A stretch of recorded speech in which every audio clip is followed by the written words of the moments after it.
not been here long, and I've still got quite a bit to learn, Barbara reckons. But I know where everything is and what to do in most situations now. I'm part of a recruitment drive. I used to work in the B&Q superstore downtown previously.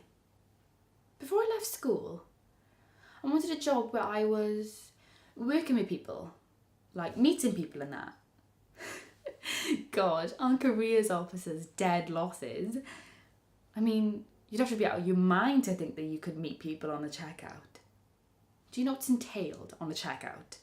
Nothing. Bloody-ridiculous. The only exciting thing that happens on the checkout is shortchanging people and refusing to open the till. I mean, that can be a bit of a giggle. Not that I ever did it. Well, not on purpose. Now, all of your mates ask about me work. And sometimes I exaggerate it just for their benefit, but mostly I don't have to. It's like the atmosphere in here has got a mind of its own. Like, take today. I've got to go to the disco here this evening. But there's just some stuff that happens that you can laugh about with your mates after at the pub. But there's some people I really feel sorry for in here. I mean, you'd feel differently if it was you on the other end of the knife, and you wouldn't be laughing if it was your mum and dad who got killed. You know, them type of people that if you're smiling but not talking, you must be sincere, and that you worship programmes on Channel 4 where this burglar gets more sympathy than the burgled. I'm sorry, that's absolute bollocks. I mean, you can't go murdering people and burning buildings without something happening to you. You know that talk about prison being a holiday camp? Well, this is Euro Disney, this is. Like hell is it? I mean, I know for sure you can't make a cup of tea in prison whenever you want, you know? Now, there's two sorts in here. You have the mentally ill, usually manic depressive, but most probably more depressive than manic or schizophrenic.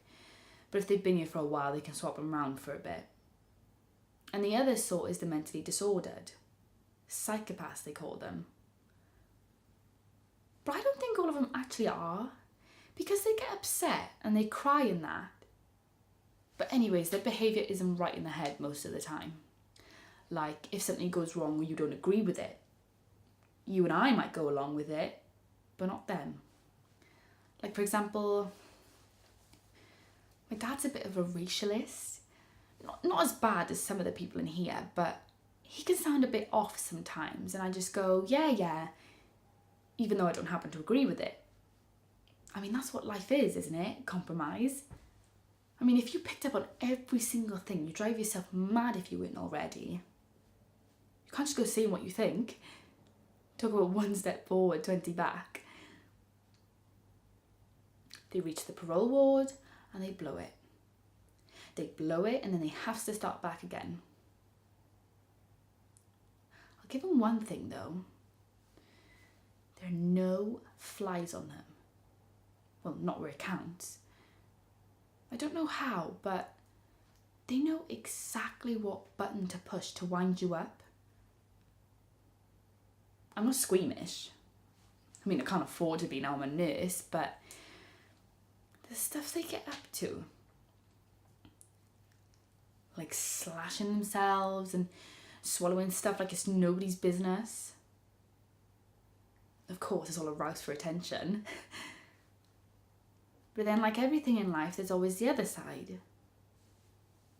You see them all dressed up, really making an effort, trying to enjoy themselves, and then you feel this warm glow. And then you think, that's what I like about this job. At the end of the day, it's not just a means to an end, like taking money for the Conservatives or the Screws. But it's all about helping people.